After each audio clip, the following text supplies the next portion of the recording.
Bien, bonjour. Quand je franchis la porte, je me dis combien auront eu le courage d'affronter l'adversité. Donc merci d'être là. Bien, alors, ceux d'entre vous qui me suivent depuis le début de mes cours se souviendront que lors de ma première année de cours dans cette maison, j'avais fait de l'œuvre d'Hérodote le fil rouge de mes considérations sur le polythéisme grec. Et ce sont surtout les passages du livre 2, donc le livre sur l'Égypte, que j'avais étudié à cette occasion. En effet, le deuxième livre de l'enquête d'Hérodote contient toute une série de réflexions sur les questions religieuses, sur l'origine des dieux, etc. Et l'auteur, vous avais-je dit à l'époque, donc Hérodote, se fait en quelque sorte historien du polythéisme grec et historien des religions dans ce livre 2.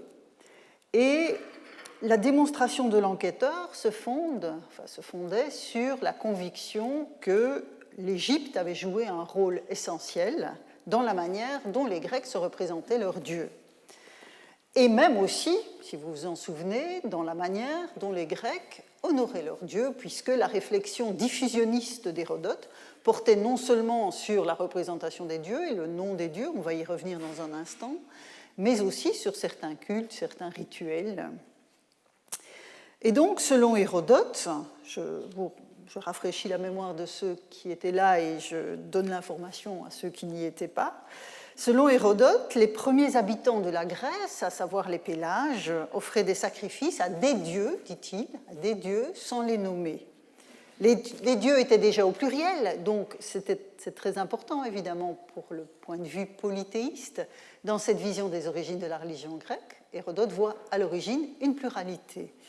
Donc les dieux étaient au pluriel, mais ils restaient anonymes. Et en fait, ce que les Égyptiens, selon Hérodote, auraient transmis aux Grecs, aux Pélasges qui eux-mêmes l'ont transmis aux Grecs, ce sont les noms des dieux, ou en tout cas le nom de certains dieux. Et évidemment, je ne reviens pas en détail sur la question de savoir ce que Hérodote entend par nom des dieux, je m'en suis expliqué à l'époque.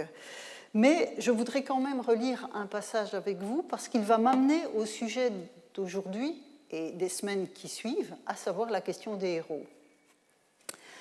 Je lis donc ce passage du livre 2, chapitre 50 avec vous. Il est très connu et nous l'avions étudié de façon approfondie il y a 2 ans. Donc les noms, ou nomata, dit Hérodote en grec, de presque tous les dieux sont venus d'Égypte en Grèce, qu'ils viennent de chez les barbares.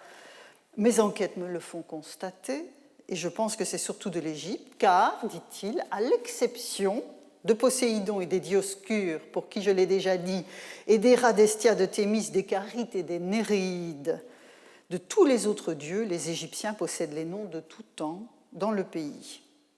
Quant aux noms de dieux qu'ils disent ne pas connaître, il me semble qu'ils ont été nommés par les Pélasges, sauf Poséidon. Ils ont appris à connaître ce dieu auprès des Libyens. Vous vous souviendrez peut-être que j'avais souligné l'importance de cette notation d'Hérodote disant « ils ont appris à connaître ce dieu ». Donc on voit bien que ce n'est pas que le nom qui est en quelque sorte hérité dans cette représentation d'Hérodote. Donc ils ont appris à connaître ce dieu auprès des Libyens, car il n'est personne à posséder le nom de Poséidon dès le début, si ce n'est les Libyens, et ils honorent ce Dieu de tout temps. Et il conclut ce développement, et c'est cela évidemment qui m'intéresse aujourd'hui, par cette affirmation « Nomidzu sidon aegyptioi uderosi uden », que je traduis pour l'instant, en tout cas en suivant la traduction de Legrand dans la collection des universités de France, les Égyptiens ne rendent non plus aucun culte à des héros. Et ce sont évidemment les héros qui vont nous retenir aujourd'hui. Et dans les semaines qui viennent, si nous ne sommes pas définitivement confinés. Cette affirmation est capitale pour mon propos, donc l'affirmation d'Hérodote que vous avez à l'écran, est capitale pour mon propos, car on y voit un observateur grec.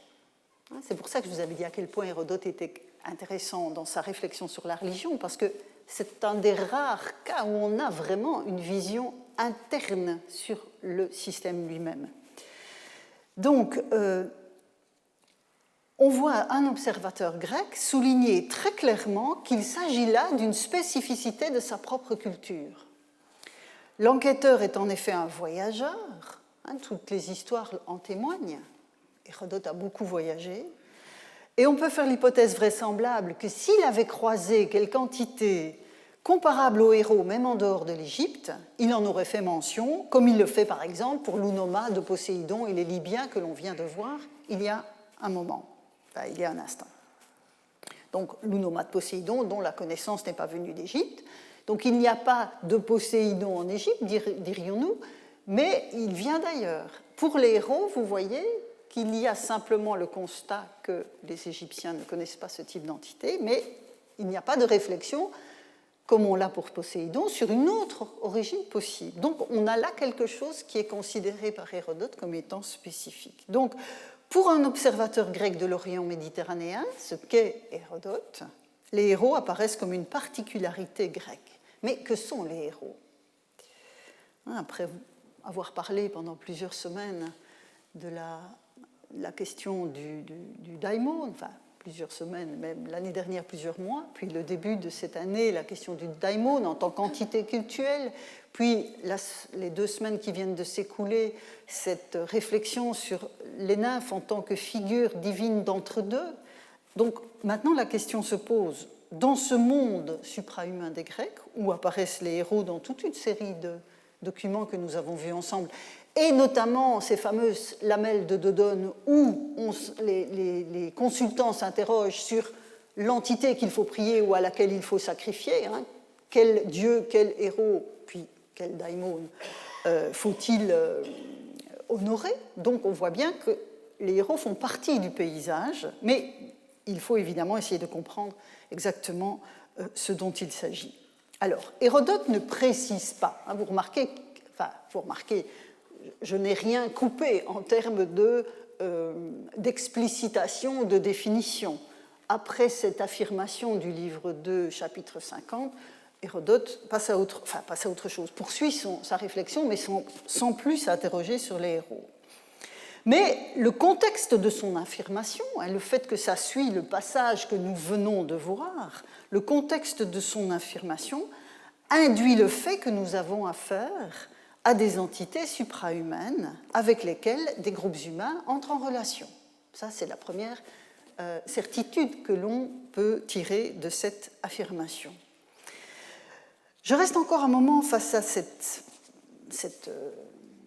passage du livre 2, car, et là on va faire un peu de grec, la construction du verbe nomizein avec le datif est un peu surprenante dans cette phrase. En effet, la construction que vous avez sous les yeux, puisque vous voyez ici le verbe, le sujet, et puis ce datif pluriel du mot héros, cette construction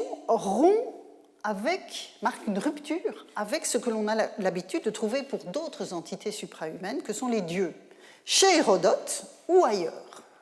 Et j'avais évoqué ce verbe, là encore, dans la réflexion de la première année de mes cours, j'avais évoqué le verbe nomizein en vous parlant du nomos, c'est-à-dire la règle, la coutume, l'habitude qui est consubstantielle à la vision de des religions antiques.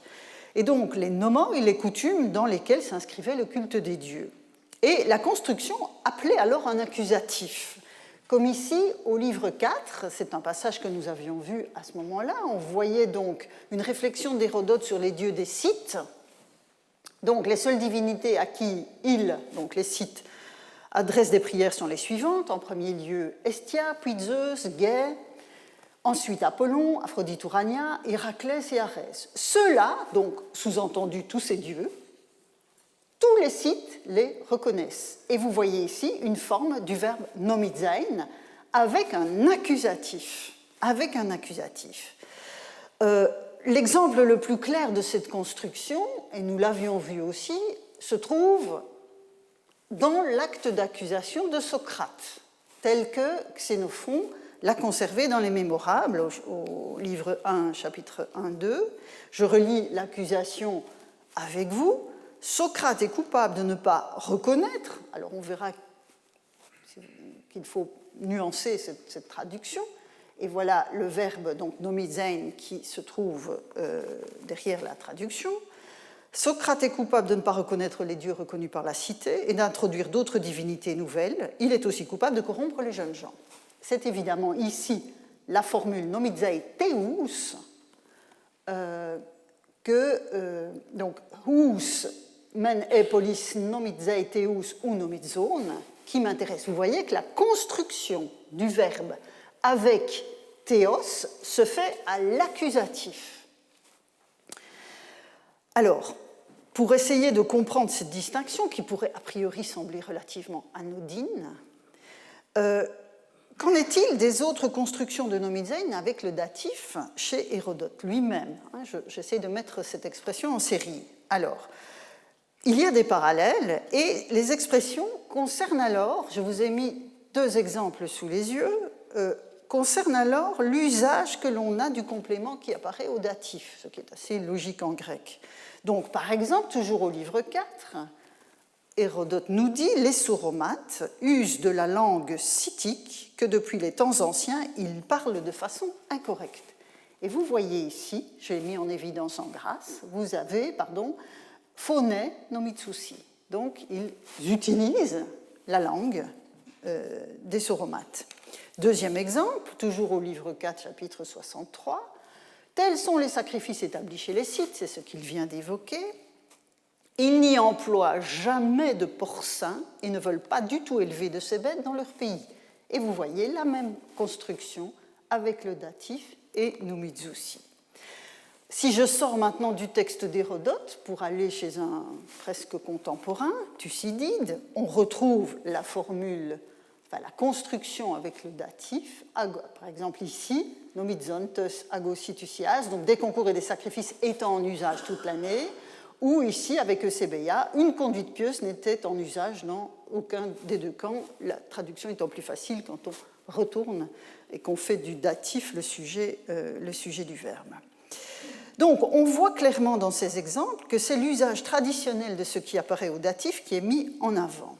Dès lors, si j'ai raison de considérer que l'expression nomizousi, hérosi, avec le datif appliqué à héros, pourrait introduire une nuance par rapport à l'expression nomizousi theus, avec theus à l'accusatif, de quelle nuance serait-il question? Pour répondre,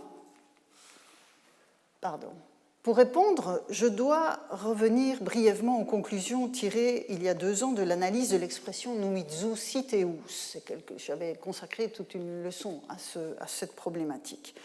En effet, j'étais partie du constat à l'époque que la traduction que l'on trouve de nomizousi theus, ou nomizein theus, par croire au Dieu, n'était guère satisfaisante.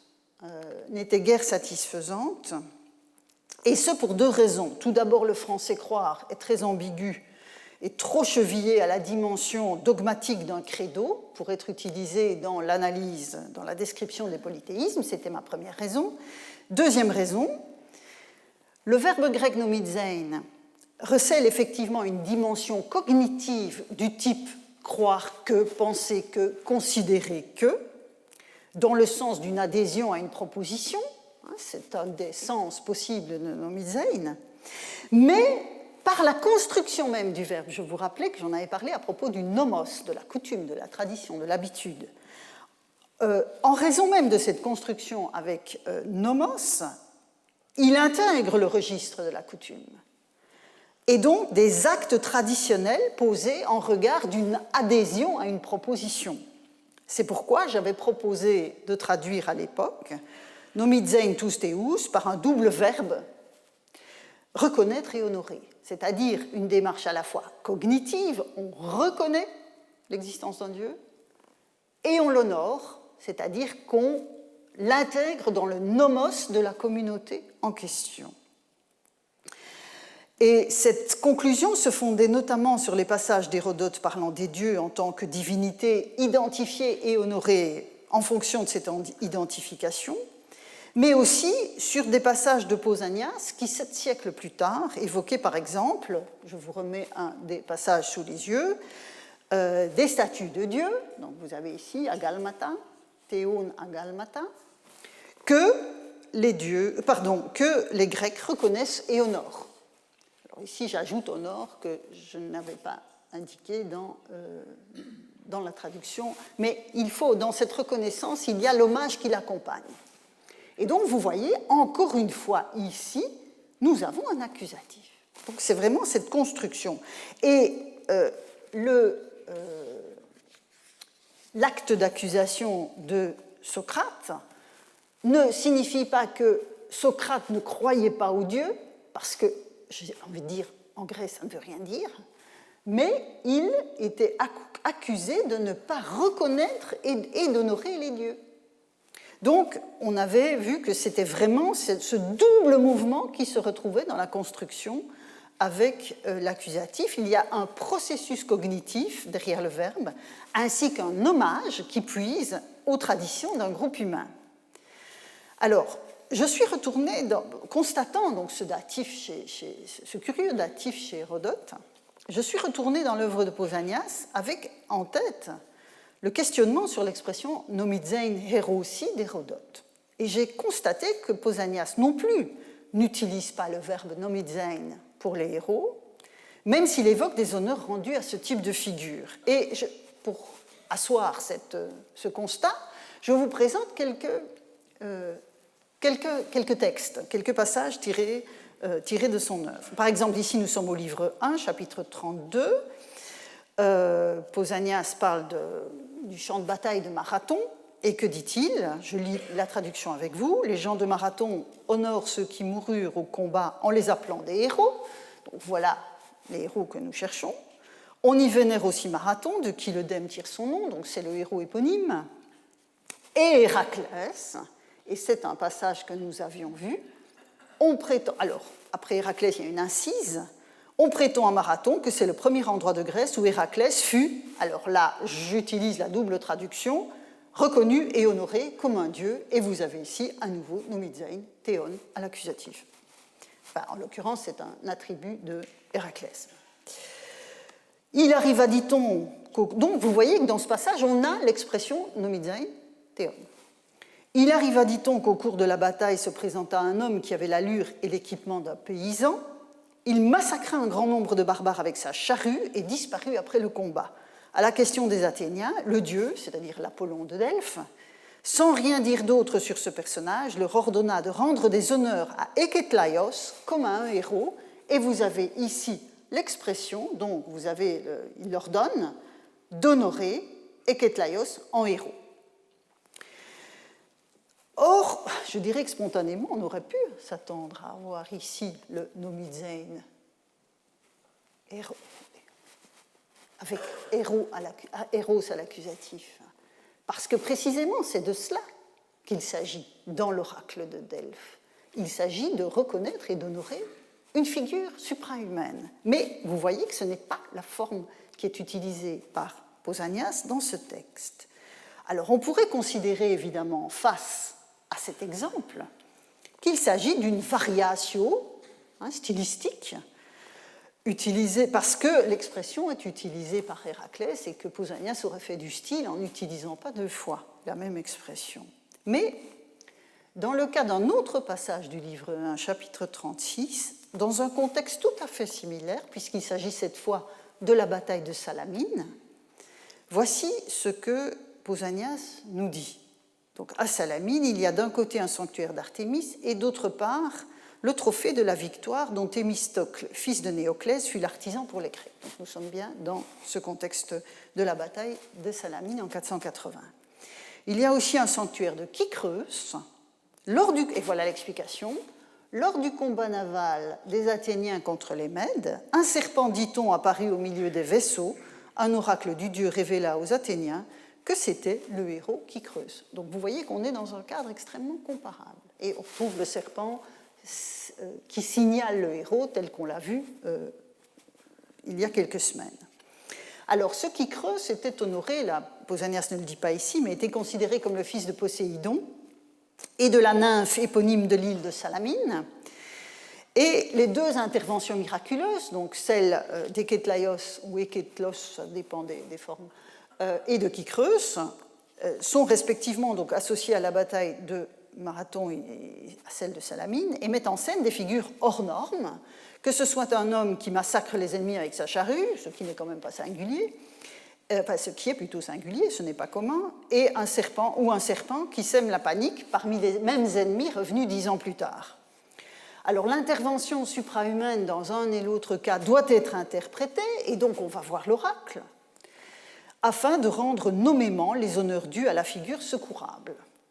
Vous remarquerez donc une fois de plus ici que l'expression pour dire cette reconnaissance et cet hommage qui est rendu ne se fait pas avec nomidzein plus l'accusatif, ni même avec le datif d'ailleurs, parce que ça n'aurait pas comment dirais-je, de vertu dans ce texte, mais bien, voilà, donc le dieu rend son oracle selon lequel c'est le héros qui creuse, qui a agi, donc qui est apparu sous la forme d'un serpent.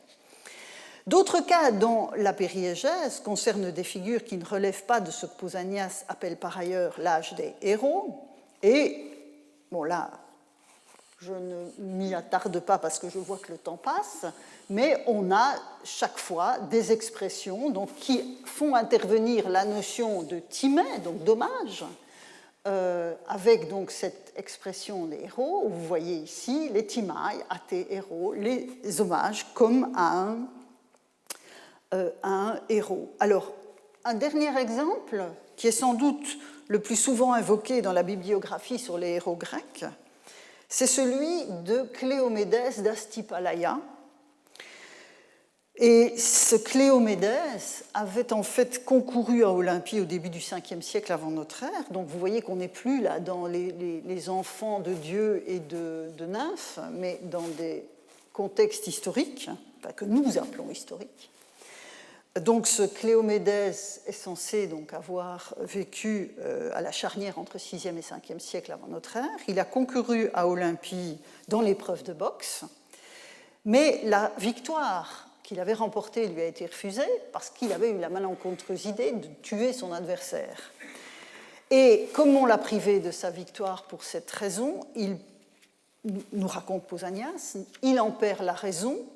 Et de retour dans sa patrie, il fait tomber le toit d'une école sur la 60aine d'enfants qui s'y trouvaient réunis.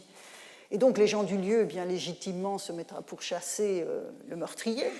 Et Cléomédès, nous raconte toujours Pausanias, se réfugie dans le sanctuaire d'Athéna et il se glisse dans un coffre. Et quand ses poursuivants arrivent dans le sanctuaire et ouvrent le coffre à grand-peine, il n'y a plus rien dans le coffre. Donc il y a là quelque chose d'inattendu. On n'a trouvé Cléomédès ni mort ni vivant, nous dit Pausanias, et donc le mouvement naturel est celui d'aller trouver l'oracle, qui va rendre la Pythie rendant l'oracle suivant. Vous le voyez, Cléomédès d'Astypalaïa est le dernier des héros, Eustatos héroon. Honorez-le de vos sacrifices, donc vous voyez, Thusias, Timat, puisqu'il n'est plus mortel, meketit neton eonta. En conséquence, nous dit Pausanias, là il reprend la main dans le propos, ce n'est plus une citation de l'oracle. En conséquence, depuis ce temps, les Astypaléens accordent à Cléomédès des honneurs comme à un héros, et on retrouve les timai, os héros, nemoussi. Alors vous voyez, là en plus avec le verbe nemein, on est dans le même registre sémantique que nomidzein. C'est-à-dire qu'on a la notion de répartition, de distribution, enfin, pas dans le même registre sémantique, mais dans la même racine, que l'on trouve aussi dans nomos, dans nomidzein. Mais ce n'est pourtant pas ce verbe-là que Pausanias a choisi, alors qu'il le maîtrise parfaitement dans les expressions qui concernent les dieux. Donc, Voilà. Après ce long détour par Pausanias, donc, qui est confirmé par des sondages dans d'autres corpus, mais je vous les épargne, faute de temps, je reviens donc... Oui, vous voyez, il connaît, je voulais encore vous montrer cet exemple-là, il connaît parfaitement l'expression, même pas uniquement pour Héraclès, avec Iliti, ici on voit Nomisai theon genomenus ficinek delphon mantematos. Donc on est à nouveau dans le cadre d'un oracle delphique. On raconte donc qu'ils ont construit le sanctuaire et qu'ils ont reconnu et honoré Iliti comme déesse à la suite d'un oracle émis depuis Delphes. Exactement le même processus que l'on a pour Cléomèdes d'Astipalaïa et que l'on a pour les deux héros qui sont intervenus respectivement à Marathon et à Salamine. Donc vous voyez que tous les ingrédients étaient là. Et pourtant, ce n'est pas cette expression-là qui est choisie.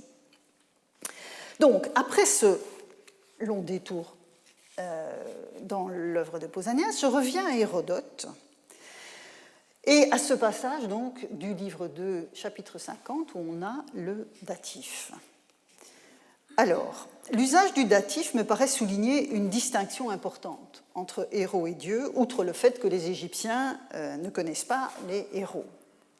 En fait, on pose des actes traditionnels à l'égard des héros, et ce sont ces gestes qui font le héros, en quelque sorte.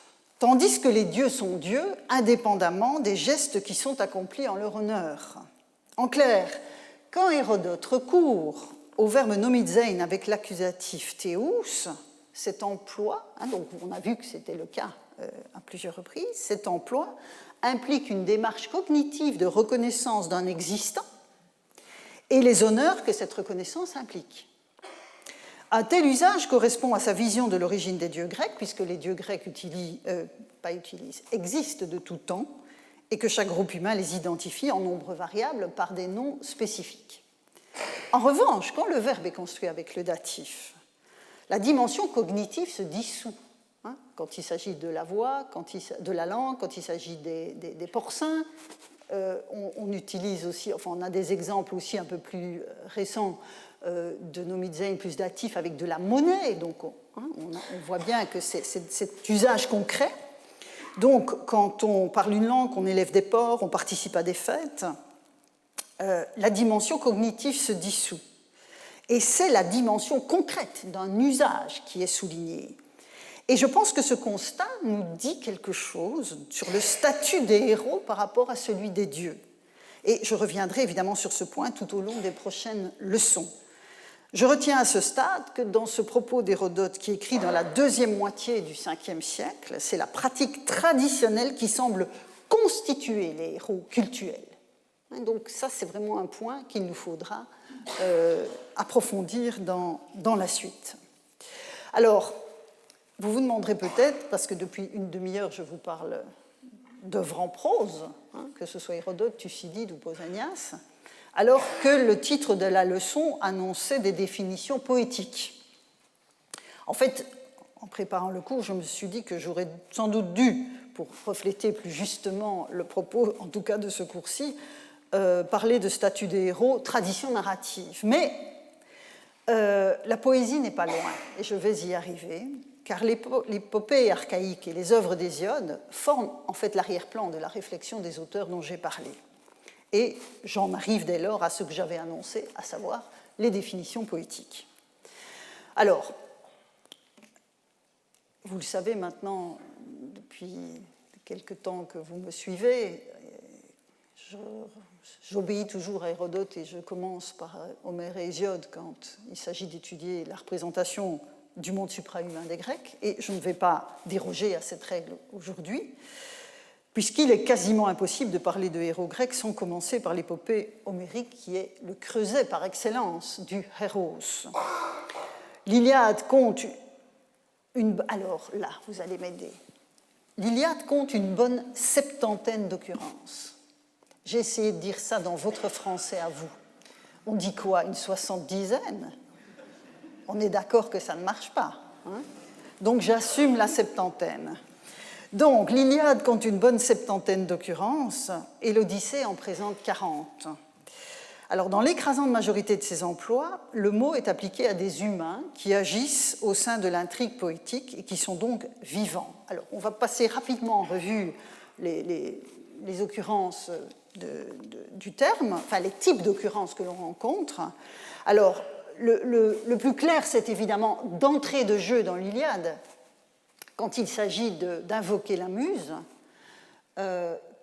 Qu'invoque le poète, eh bien, c'est la colère d'Achille, le fils de Pélée, détestable colère qui, aux Achéens, valut des souffrances sans nombre, et jeta en pâture à Hadès tant d'âmes fières de héros. Vous avez les héros ici.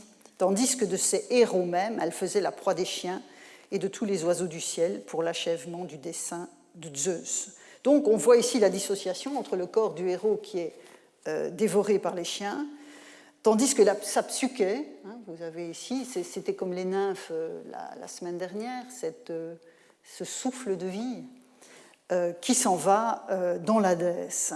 Alors je peux encore me référer dans cette même vision d'ensemble. C'est le contingent achéen dans sa totalité qui est ainsi désigné quand vous avez les chefs achéens qui interpellent les guerriers, héros d'Anaïs, serviteurs d'Arès, mes amis, ou la description ici d'Agamemnon, où le poète dit « Tel Zeus a fait la trie dans ce jour-là, se détachant et primant entre des milliers de héros ». Donc vous voyez qu'on est à nouveau dans le contingent dans sa totalité.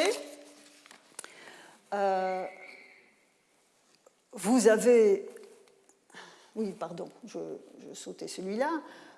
Tu as le Troyen Asios donc, qui ne comprend pas pourquoi, enfin si, qui ne comprend que trop bien pourquoi les Troyens sont en difficulté à ce moment-là au chant 12, et il invoque Zeus. « Ah, Zeus père, tu es toi aussi vraiment trop ami du mensonge. Pouvais-je penser moi que les héros achéens, donc vous avez ici à nouveau l'ensemble du contingent, tiendraient devant notre fougue et devant nos mains redoutables ?» Les Troyens peuvent aussi, mais c'est beaucoup plus rare, être désignés dans la totalité, et ceci, c'est une interprétation que je donne de la description d'Athéna qui s'harnache pour monter au combat, et le poète la décrit comme suit. Elle, Athéna, et il y a plusieurs passages formulaires qui sont répétitifs, monte enfin sur le char de flamme et saisit sa lance, sa lourde, longue et forte lance, qui couche les héros par rangées. Vous avez ici les stikas androneron. Alors, j'aurais peut-être dû traduire les hommes héros, mais bon, en français, c'est pas très heureux. Qui couche les héros par rangées quand se fâche la fille du dieu fort. Comme nous sommes dans le cadre de l'Iliade, la fille du dieu fort, à savoir Athéna, se fâche surtout contre les Troyens. Mais le pluriel n'est pas la règle absolue. Le singulier apparaît aussi pour désigner des héros spécifiques, singuliers. Vous avez ici donc Agamemnon, le héros fils d'Atrée, vous avez Protésilaos, le héros belliqueux, Machaon, donc le fils d'Asclépios, le héros Machaon, Euryphile, héros nourrisson de Zeus, Diotréphès ici, et Patrocle lui-même est aussi un héros. Et puis il y a évidemment le héros par excellence, le héros par excellence qui est Achille. Et vous avez ici, j'ai choisi ce passage parmi bien d'autres, qui reprend la lamentation de Thétis à l'idée que son fils,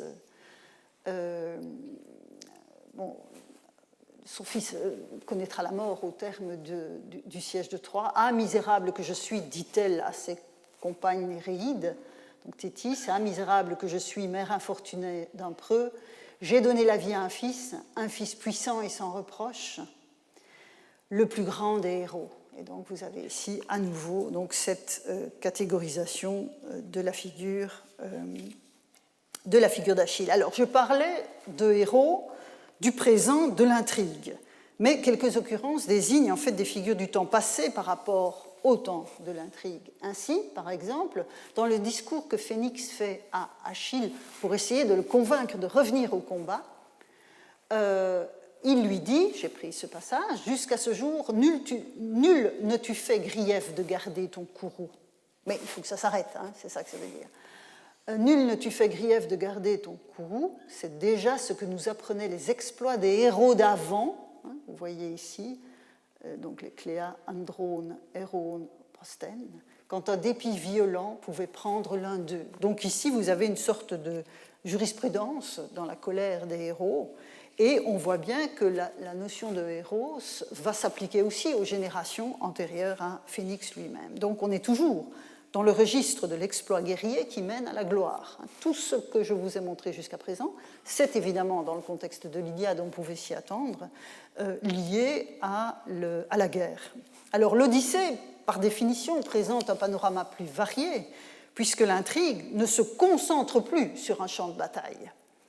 Et donc, là, je vous ai fait une liste de différentes occurrences, mais qui sont loin d'être complètes, puisque je vous ai dit qu'il y en avait une quarantaine. Donc, Démodocos, qui est le poète-chanteur au palais phéacien d'Alkinoos, est qualifié de héros, de héros. Au chant 8, on trouve aussi, sous cette appellation, un peu comme on avait le contingent des Achéens dans l'Iliade, on a l'ensemble des hommes d'Ithaque que Télémaque doit convoquer à l'assemblée sur l'ordre d'Athéna, et donc ce sont les héros achéens. À cette assemblée, un certain Aegyptios va prendre la parole le premier. Il est qualifié de héros aussi, chargé d'an qui savait mille choses, donc c'est son âge qui est mis en évidence. Même chose pour le héros Laërte, qui apparaît de façon récurrente, donc le père d'Ulysse, en cette affaire. Vous avez aussi, toujours au sein de ce groupe des gens d'Ithaque, le vieux héros Halithercès, qui lui est un devin, et on l'a deux reprises dans l'Odyssée. Vous avez à nouveau un vieux héros Échénéos, mais l'âge n'est pas un critère, parce que par ailleurs, vous avez Pisistrate, l'un des fils de Nestor, ou Télémaque lui-même, qui sont aussi qualifiés de héros. Donc l'âge n'est pas un critère absolu. Et enfin, un dernier exemple que je veux vous mettre sous les yeux, nous sommes donc au chant 11, c'est le chant de la Néquia, quand Ulysse va visiter les enfers pour avoir de Tirésias des nouvelles de son retour. Et il explique, en racontant ce passage aux enfers, qu'il aurait voulu voir l'un de ses héros, donc à nouveau Andronéron, Tis Andronéron, qui périr avant lui, Thésée, Pyritos, glorieux enfant des dieux. Donc vous voyez ici, on a une catégorisation supplémentaire sur laquelle je vais revenir dans un instant. En tout cas, ce qui est évident, si on a dans l'Odyssée une plus grande variété d'éléments, ce qui est évident, c'est qu'aucune des figures que je qualifierais d'ancillaires, donc les figures de servitude, de servants, de servantes, n'est ainsi qualifiée. On ne peut donc affirmer, comme on le lit parfois, que le mot héros s'applique à n'importe qui vivant au temps de la guerre de Troie ou même avant. Non, il y a un groupe cible, ai-je envie de dire. C'est le groupe des Aristoi, des meilleurs, une qualité que l'épopée associe majoritairement aux guerriers, mais aussi dans l'Odyssée, vous l'avez sous les yeux, aux membres de la communauté qui exercent une forme de pouvoir au-delà de celui des armes. C'est le pouvoir du chant inspiré par la muse dans le cas de Démodocos, c'est le pouvoir que confère la vision sur le passé, le présent et l'avenir qu'ont les devins avec Halithercès. C'est aussi probablement celui que confère la propriété terrienne, et c'est pour cela qu'on a ces héros achéens convoqués à l'Assemblée. Quant à la Néquia, j'ai attiré votre attention sur le fait que le héros était évidemment une sorte d'hybride, mi-humain, mi-divin. Alors, on a remarqué depuis longtemps que l'épopée homérique inscrivait majoritairement ses héros dans le hic et nunc de la narration, du récit. Et que les héros du passé, quand ils apparaissaient, et nous avons vu l'exemple de Thésée et Pyritos ou le discours de Phénix, n'étaient pas associés à des hommages post-mortem. Le mot héros, que je traduis systématiquement jusqu'à présent, depuis le début de cette leçon, par le français héros, pourrait être sans doute avantageusement traduit dans la plupart des cas envisagés chez Homère par le français seigneur, entendu au sens d'un titre honorifique qui dénote une prédominance dans un domaine. Alors, la plupart des protagonistes de l'Iliade sont évidemment des seigneurs de guerre. Les héros achéens qui se réunissent sur l'agora d'Ithaque à la demande de Télémaque sont, aurais-je envie de dire, des seigneurs de la terre, qui ont à ce titre une voix à faire valoir à l'Assemblée.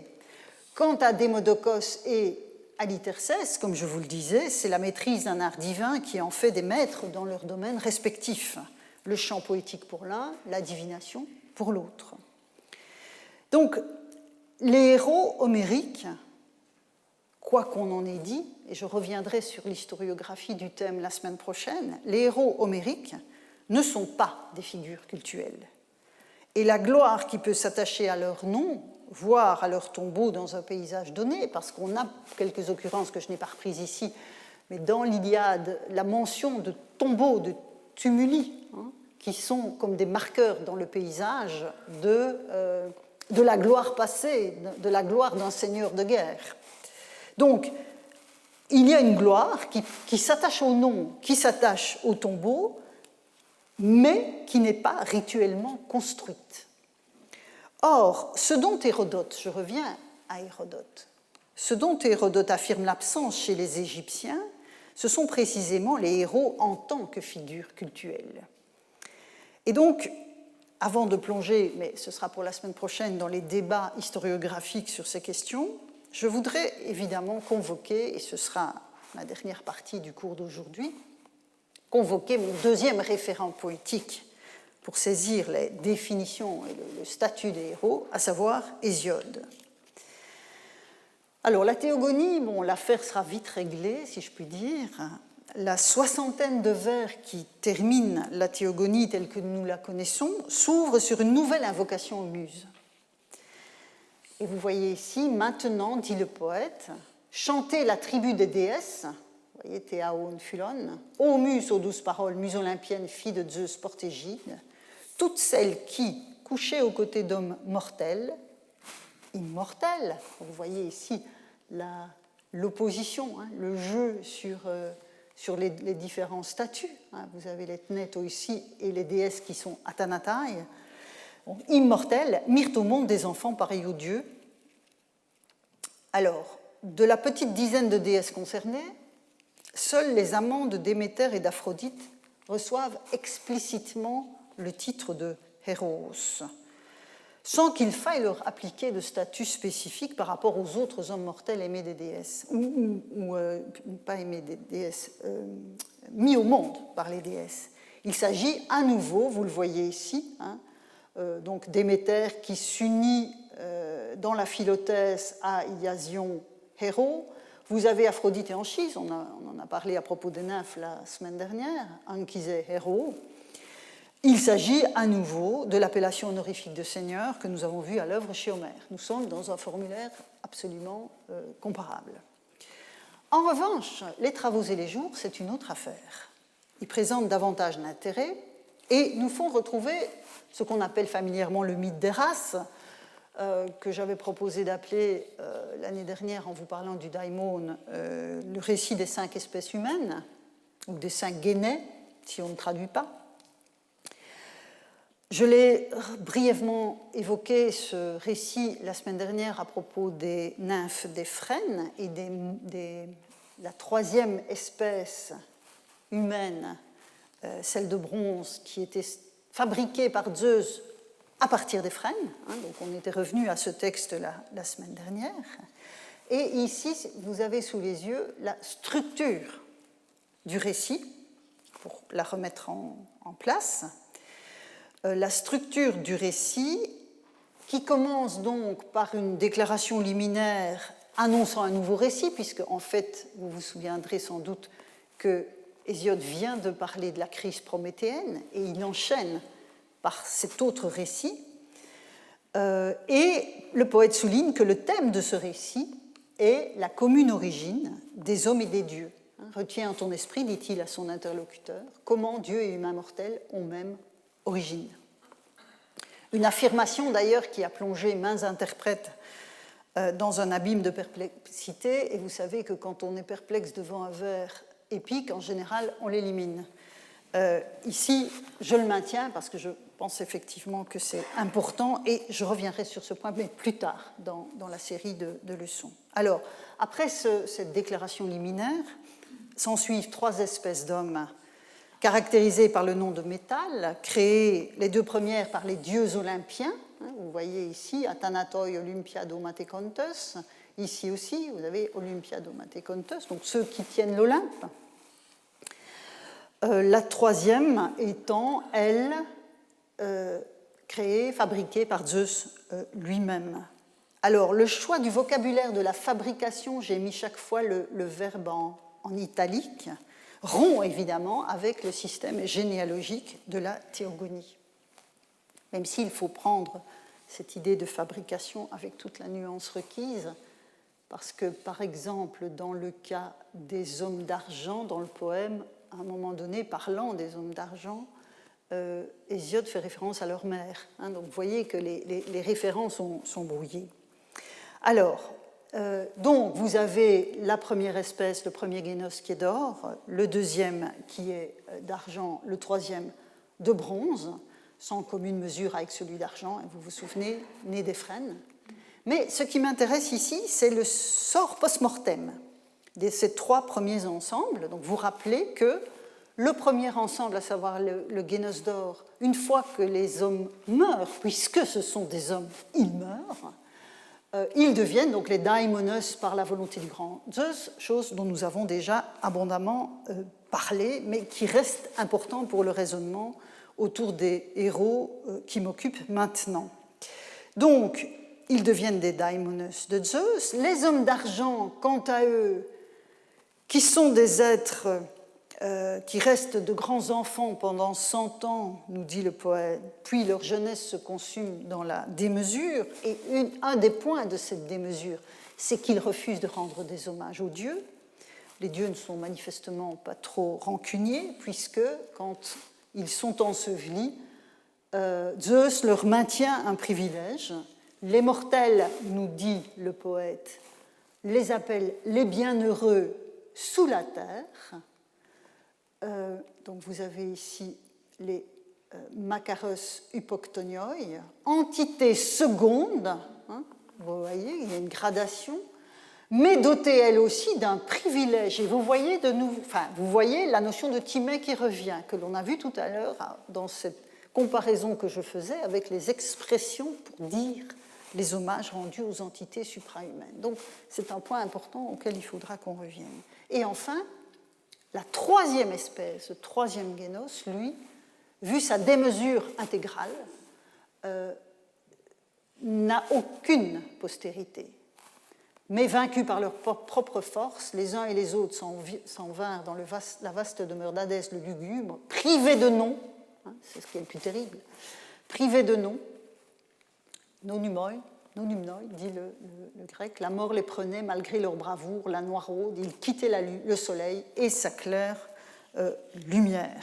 Donc ils disparaissent de toute mémoire. Ça c'est vraiment, vous vous souviendrez quand on a parlé de l'Arès Emphylios, c'est-à-dire ce conflit interne qui pousse les frères contre frères. C'est cette horreur-là, en quelque sorte, qui saisit les membres du génos de bronze. Et alors enfin, c'est évidemment celui-là qui m'intéresse le plus. Le 4e génos, c'est celui des... Vous retrouvez l'expression que l'on a vue apparaître de façon récurrente dans l'Iliade, donc le génos des andronérones, génos theion, donc divin. Je lis l'ensemble avec vous. Zeus le Chronide en créa encore un autre, donc on est à nouveau dans la poïétique au sens étymologique. Le 4e sur la terre, féconde, plus juste, plus valeureux. Génos divin formé d'hommes héros, là j'ai laissé l'homme pour, même si c'est pas très beau, ceux-là qu'on appelle demi-dieux, hoi, kaleontai et mythéoi, précédents occupants de la terre sans borne. Donc, génos fabriqué par Zeus, comme le précédent, mais qualitativement plus élevé, avec donc cette appellation. Et puis le cinquième génos sur lequel je ne m'appesantirai pas, c'est celui de fer, c'est celui du poète, qui lui, vous remarquez, n'est pas fabriqué. Alors, on a vu pour les 3 premières espèces qu'il y avait un énoncé de leur statut post-mortem. C'est aussi le cas pour les héros. Je lis la traduction de ce passage avec vous, donc c'est les vers 161-173. Donc, il y a ces héros plus braves, une espèce plus, qualitativement, je disais, plus intéressante. Mais la guerre mauvaise, mais c'est Polymos ici. Hein. On n'est pas dans ce que les Grecs appelaient la stasis, cet arès emphulios dont je parlais il y a un instant.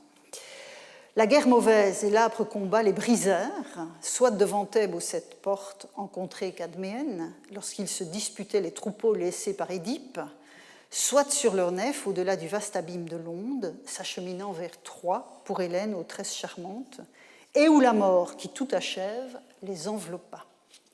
D'autres reçurent nourriture et maison loin des hommes. Zeus le Chronide les établit aux confins de la terre. C'est là-bas qu'ils séjournent, le cœur à l'abri des souffrances, dans les îles des bienheureux, près de l'onde océane. Ces héros fortunés, donneuses de vie, la glèbe offre 3 fois l'an ses fruits florissants et suaves. Donc, les cycles épiques, en fait, sont tout entiers résumés dans cet aperçu de l'identité des andros héroës.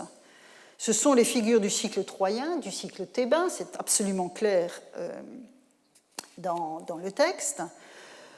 Et donc, voilà, c'est l'expression que nous avons vue apparaître dans les passages homériques envisagés tout à l'heure. Mais le flou semble s'installer.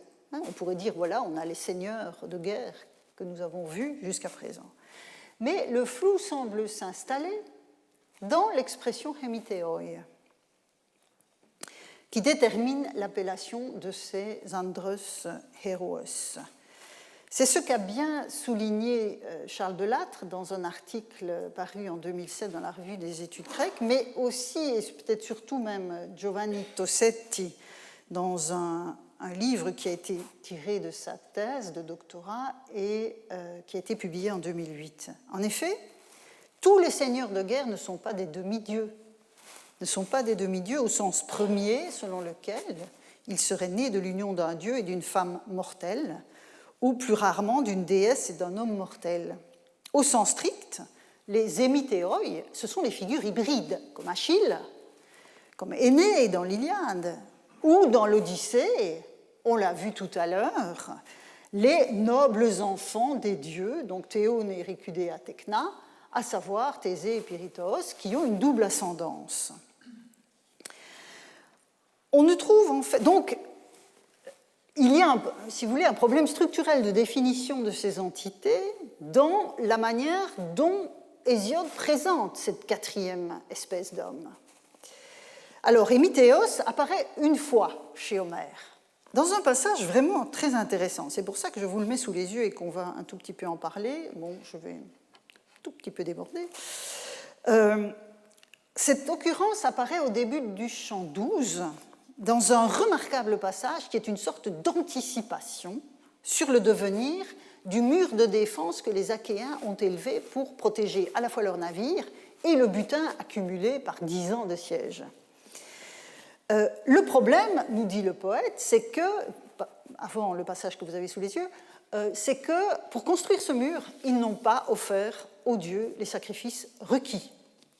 Donc, après la chute de Troie, nous dit le poète, Poséidon et Apollon détruiront le mur, donc c'est vraiment une anticipation de l'intrigue elle-même, en concentrant sur lui le cours de tous les fleuves qui dévalent depuis le mont Ida, toute une série de fleuves, dont le divin Scamandre, c'est donc le passage que vous avez sous les yeux, enfin, et le Simoïs, près de qui bouclier et casque sans nombre étaient tombés dans la poussière, donc ce n'est pas encore advenu, mais c'est au passé puisque c'est une anticipation, avec tout le génos, vous avez la même expression ici, des hommes demi-dieux. Et donc là, c'est très consistant finalement dans l'épopée, on n'a pas Héroës qui apparaît, Mais on a la combinaison des deux dans l'Iliade.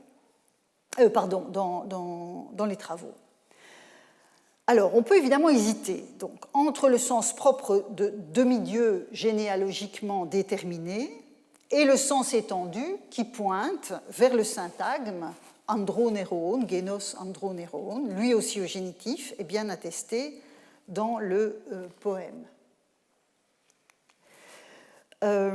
Néanmoins, donc, le fait que le poète, donc Homère, je suis toujours dans l'Iliade, se soit ici placé dans son propre temps pour anticiper sur la fin de la guerre, plutôt que de s'inscrire dans la temporalité du conflit lui-même, plaide, me semble-t-il, pour la deuxième option, c'est-à-dire un sens étendu. Ce Génos disparu sous les murs de Troie est bien celui des seigneurs de guerre dont parle l'invocation aux muses du chant 1, et que le recul exceptionnel adopté par le narrateur au chant 12 situe évidemment au crépuscule du temps où les dieux et les hommes pouvaient s'unir et avoir des enfants. Souvenez-vous de l'hymne homérique à Aphrodite dont nous avons parlé la semaine dernière. Alors, je reviens à Hésiode. Il me semble en effet que c'est aussi le sens que l'on peut donner au passage hésiodique sur le 4e Génos.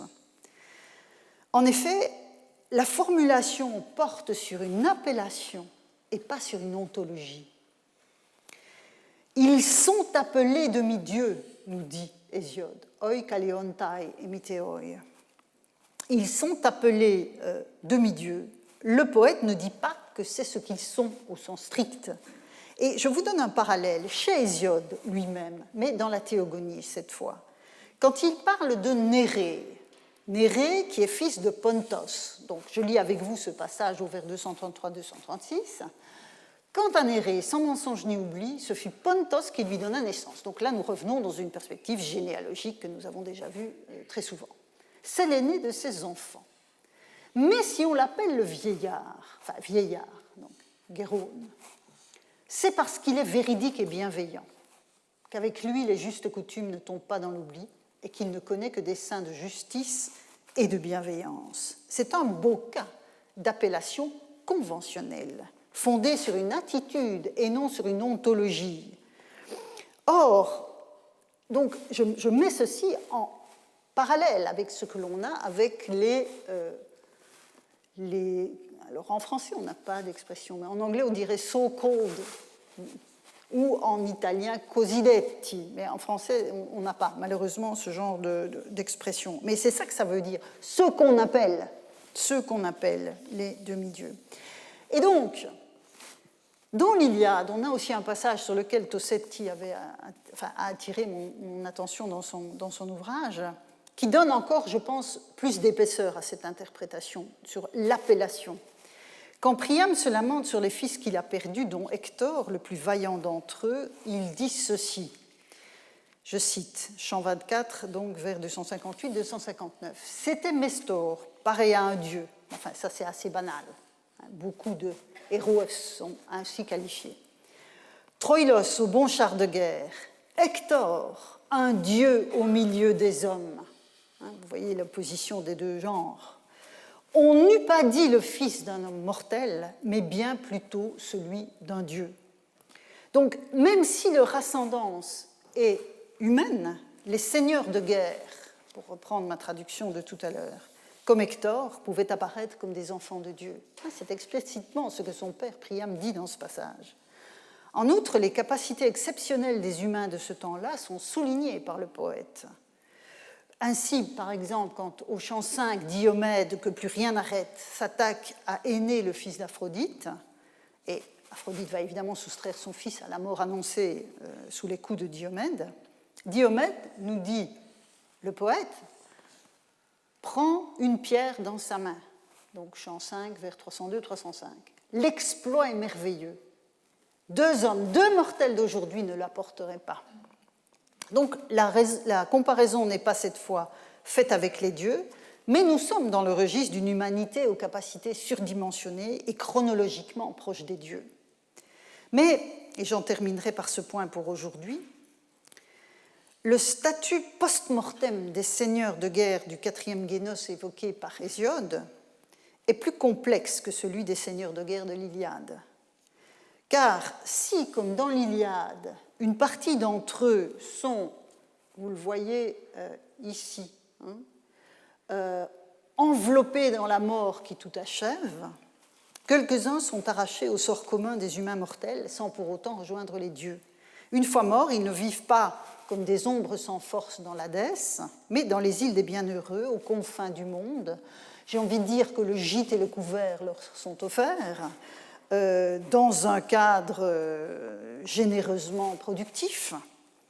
Mais vous remarquerez dans ce texte que nous avons lu tout à l'heure qu'il n'y a absolument aucune mention d'une Timée ou d'un Guéras qui leur soit réservé par les hommes. Contrairement à ce que nous avons vu pour le premier Génos, celui d'or, vous voyez, on a ici un Guéras Basileon, sur lequel j'avais beaucoup insisté à propos du daimon. Il y a un royal apanage qui est d'être sur la terre et donc d'être en contact avec les humains. Et même les hommes de l'âge d'argent ont un privilège. Ils sont appelés les makaros hypoctonioi par les hommes. Mais à partir du moment où vous avez une timée, ça veut dire qu'il y a du culte derrière. Donc, voilà, je terminerai par là aujourd'hui. Nous poursuivons, parce que ce sont évidemment les éléments qui sont essentiels pour comprendre les héros cultuels, et nous poursuivrons l'enquête la semaine prochaine si le Covid-19 nous en laisse la possibilité. Merci pour votre attention.